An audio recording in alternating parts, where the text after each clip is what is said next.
Hey guys, how are you today? Merry Christmas. It's a few days before Christmas. Happy Hanukkah. Happy holidays. Getting excited here at my house for Christmas. The kids are really excited. They have off from school. We're going to head up to Vermont into the mountains with the in-laws for about a week. So anyway, for today I wanted to go over, it's Thursday, so I wanted to go over our weekly team call and how that went. Probably second to last team call of the year. So right now we're cramming to get our annual plan done as a team. And some cool things happened today that I want to share with you that are a result of open book management and the great game of business, and that I think is just really powerful. That's starting to happen in our company going into year 2 of implementing and playing the great game. So today, during our weekly team call, which is normal for our team call, the agenda is we go around the room. Well, first we go through any client business, any tasks or projects. We just update the list, go through the list of tasks outstanding and make sure that nothing's falling through the cracks. But after the regular just business talk, we go into the team call agenda, which is we go around the room and we share one win, one personal and one professional win, like I do here on this channel on Fridays. But we do that as a team. It's always nice to hear about personal as well as business or work-related wins. Keep it kind of personal and keep the relationships going. So then after we share wins, we go into our forward forecasting, where we update our financial scoreboard. And on our financial scoreboard, you can find this online if you look for a sample great game of business scoreboard. But it's essentially each week there's a column where each line item owner can forecast what the end of the month will look like for their line item. So we do our forward forecasting. Super powerful because it allows each line item owner to go through and predict or forecast what their line item will look like. And I'll get into what happened there. But then for today, after that, we usually go into whatever is timely for that time. Like right now, we're going into annual planning, or we're doing annual planning. So that's what we focused on. Last week it was drivers, because we've come up with a critical number. So it just depends. The last 20 minutes just depends on what we're focusing on for that call for that week during that time of year. So today we were going through our forward forecasting, and it turns out that our revenue target was reduced by about $4,000 because someone reduced their budget and another person increased their budget, but it was a net decrease of about $4,000. And so the revenue line item owner went through and explained why that was and what happened.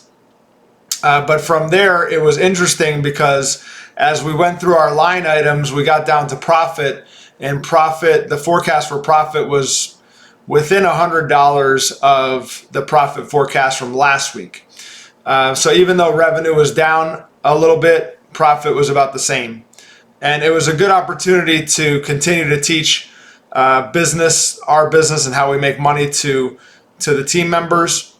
And it turns out that we had a refund back from a hosting account that we are no longer using. We asked for a refund for the rest of the year's payment that we had already made. So we got that refund. We're going to a less expensive but better hosting provider. So that, along with some other things, offset the revenue decrease. The other thing was we were allowed to be a little bit flexible with some of the line items and to make that profit stay the same. So it wasn't all from that refund. The good thing about this is that we're forward forecasting. We're preemptively working on these numbers to make sure that we hit our targets, and that we're not reporting after the fact when there's little that you can do about it. So for this particular thing, I was the line item owner of posting on other sites, getting links, link building. So for SEO purposes. So instead of using some higher cost strategies, I said that we can reduce that cost by a few $1,000s this month by doing some other things that are less expensive. And it was perfect timing anyway, because I wanted to use these other strategies anyway, but it just so happened that we were able to cut that cost along with the software refund to keep the profit about the same. So that's the power of the forward forecasting, and it's so powerful to go through it each and every week with the team, because they learn the business, they forecast their numbers, and there are no surprises or less surprises, because we're preemptively acting on these numbers so that everyone can hit their bonus plan or tier. So our bonus plans in tiers, and each tier is a percentage of your base salary added to your check as a bonus. So that's the incentive, that's the stake in the outcome, but that's the incentive to hit these numbers and to optimize these numbers each and every month, so to make sure we're hitting our targets. So then after the forward forecasting, we went into our annual plan. And right now with our annual plan, we have the revenue line just about finalized, and we shared that with the team, and we shared the thinking behind that. And then we opened it up for questions, and I didn't think there was going to be that many questions, but since the rest of the team has to go through the annual plan and forecast their numbers for the year, we had quite a few questions come in, and it was just very exciting to see the level of level of knowledge of what's going on, but just based on the questions that they were asking. So the first question that came in was about annual payments, because sometimes clients pay for a year in advance for a discount, and it's a lump sum that comes in. Well, in the past, we had just put it on the revenue line, but the profit would also go up by that amount, which is not exactly accurate. So we discussed breaking those payments down into monthly payments to go on to the subsequent months after we get that payment, and we just felt like that was a much more realistic way to account for it. And also, there would be less fluctuation in our bonus pool, because relying on these annual payments, if one doesn't come in, then we may not hit a bonus. We may not get a bonus at all for that quarter. Whereas if an annual payment comes in, we could be a couple of tiers higher in the bonus plan. So we wanted to stabilize that a bit more, so we broke out those annual payments, and that was one of the questions that came in. Next question that came in was about development hours per client.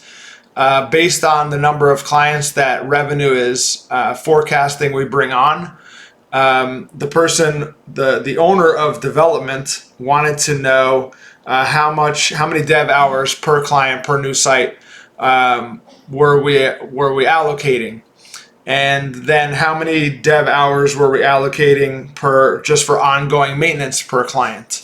So that was another discussion that went on to help that person forecast that line. So good stuff all the way around. Then somebody asked about photography, like if we're bringing on new clients and they're getting new sites, or how many of them do you expect to get new sites for the year, so that person can then forecast the photography line item. Then we went into payroll. The person asked, should I be forecasting hiring more people, or planning on hiring more people, or are we going to use freelancers? And there was a back and forth about that, and it turns out we won't be hiring that many more new people, and we will be using some more freelancers for certain things. So that helped that person with their annual plan for their number. The other question was about live events. Will events go into marketing, or will they go into training and education? Well, the answer to that was, it depends on what the event was for. If the intent of going to the event was to learn, then it would go under training and education. If it was to meet people and get new clients, like we got a booth or something like that, then it would go under marketing. And then there were some questions about the marketing plan and kind of reverse engineering the revenue targets and how to hit those revenue targets. And there was some back and forth about that and the process of solidifying a marketing plan and who would have to review it, who would it need to be approved by, etc. So there's going to be some discussion between a small group of people to then finalize our marketing plan to support the revenue forecast that we're talking about. So I hope you can see how opening the books and teaching the numbers, at least in our agency, has now sparked this engagement, knowledge of the business, the ins and outs, how we make money. And it's like never before. Before we implemented the Great Game, we were using Scaling Up. We've even tried using the EOS operating system, which were basically the same in terms of they were more top down in terms of planning. This one's more bottom up. It involves everyone on the team. And this just gets way more engagement. In the past, when we had those other operating systems, we would just tell people the plan, and then good luck getting them to buy into it and to work hard to achieve it when it was not their plan. It was our plan. So again, people support what they help create. If you have any questions, please don't hesitate to reach out. And thanks again for watching. Merry Christmas.